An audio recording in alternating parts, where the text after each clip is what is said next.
Okay, let's just jump right in with one of the most famous and honestly, most mysterious sentences ever written.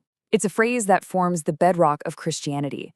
But here's the thing, as we're about to see, it might be one of the most misunderstood ideas too, even by people who hear it all the time.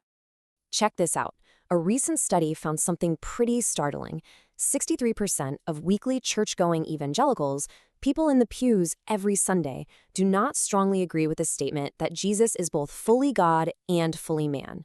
That's a huge number, and it points to some real confusion around this central idea. So in this explainer, we're going to unpack that. We'll tackle the three big questions this whole thing raises. Who is he? Why did he come? And how is he received? All right, so let's get into that first big question. Who exactly is the God-man? What are we really talking about when we say the Word was made flesh? The official theological term for this is the incarnation, and the language used to describe it is super precise, for good reason. Notice, it doesn't say the Son of God changed into a man, or that he stopped being God. The key idea here is assumption. He assumed, or took upon himself, a complete human nature. So he didn't cease being God, he also became man. It's an addition, not a subtraction. And this is where it gets kind of mind-bending, right? You have one single person, Jesus, with two complete and distinct natures. So on one hand, in his divine nature, he's eternal, he's everywhere at once, he knows everything. But on the other hand, in his human nature, he was born at a specific time, he lived in a specific place, and the Bible even says he grew in wisdom. He somehow held all the attributes of God while living within the very real limitations of being human. The key takeaway here is that it wasn't a blending or a mixing of these two natures, but a perfect union in one person. So, okay, that establishes the who. And that, of course, leads us straight to the next question, why? Why did this unbelievable union even have to happen? To answer that, our sources point us to two really powerful metaphors that have deep roots in ancient history, the tent and the fountain. So let's go back to that first verse again, and dwelt among us. Now this is cool. The original Greek word for dwelt literally means to pitch a tent or to tabernacle. That's a massive callback to the Old Testament tabernacle. That mobile tent where God's very presence lived among his people in the desert. It was the place to meet with God, to find forgiveness, and to worship. And here's the punchline.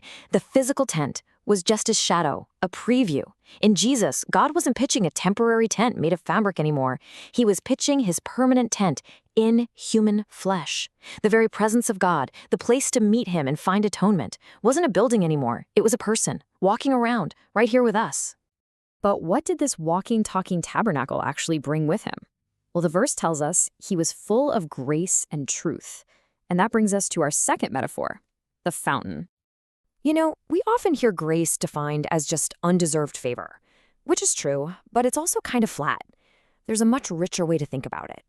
Grace is described as an active part of God's character. He delights in giving good things. He does it fully, freely, just because it's in his nature to do so. And this is where the metaphor gets so helpful. It's really easy to picture God's grace as being like a bucket. A finite resource. Maybe it's a huge bucket, but a bucket nonetheless. Something you could, in theory, eventually empty out. But that's not the image we're given at all. The contrast is sharp. Grace isn't a static bucket. It's a dynamic, overflowing fountain. And what's the nature of a fountain? Its source is endless. It's constantly being replenished. It's an unending, ever-flowing stream that can never, ever run dry, no matter how much you draw from it. That's the picture of grace that comes from this living tabernacle. Okay, so let's recap. We have who Jesus is, the God-man. We have why he came, to be God's presence among us, this overflowing fountain of grace. So that leads us to the final and maybe the most practical question of all.